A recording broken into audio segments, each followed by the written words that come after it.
Well, hello, and welcome to episode 56 of Aftershock Weekly. This week, I'm going to talk about fine-tuning your customer personas.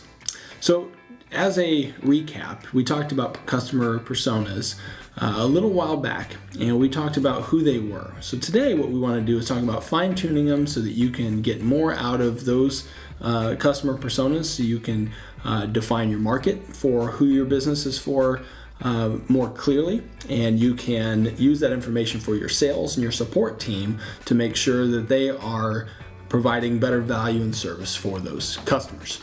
So what is a customer persona?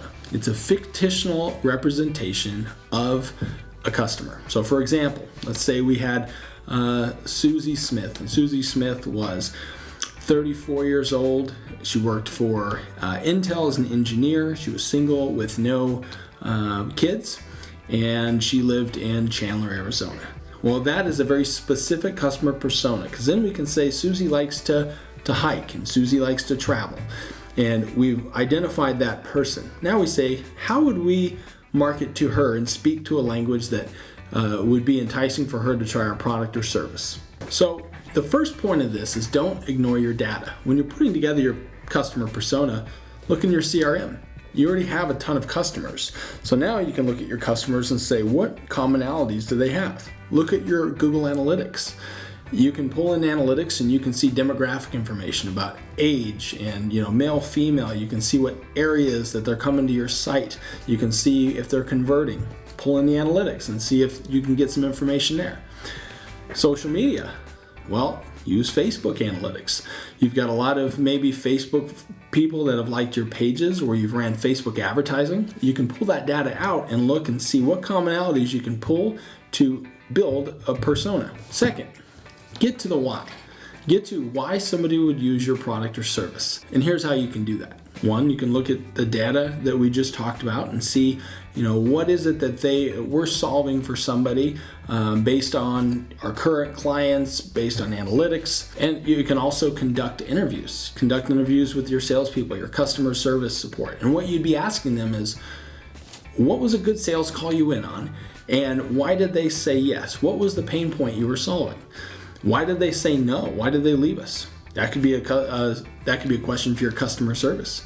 What was their problem that they had to move to a different vendor? And if you can get honest information, then you can say, okay, great, that's something we could solve or not solve. And if it's something you cannot solve, that means that is probably not a specific customer persona that you want to go after. That could be a negative persona that you could go ahead and add. Or if it is something you can solve, you can say, oh, great, how can we shore that up in our customer service process?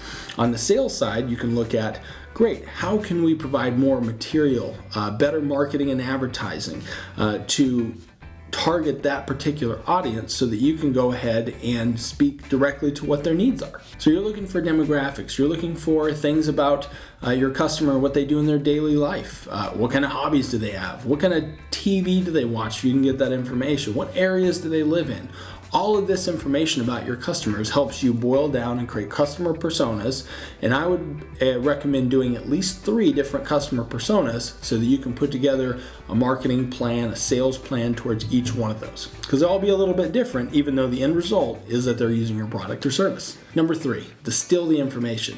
Now that you've gathered all this data, you looked at analytics, you've questioned your sales team, you've gotten feedback from your customer support about who your audience is, and you know all this about your customer, you can start boiling it down and saying, okay, I'm going to build my customer personas, and now I'm going to use this to teach my salespeople on how they can go about attracting more business for this type of client.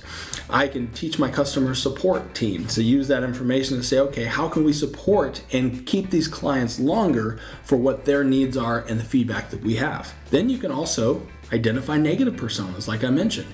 You can say this particular client typically will sign up and leave, and you've identified who that person is, where maybe it's a certain age range that's not good for you. Maybe it's a certain area because it's too far if you own a service that they have to travel to. But you can identify what those personas are and say, that's not a good client. We don't want to put our marketing and advertising efforts towards attracting more of those. So negative personas can be important as well.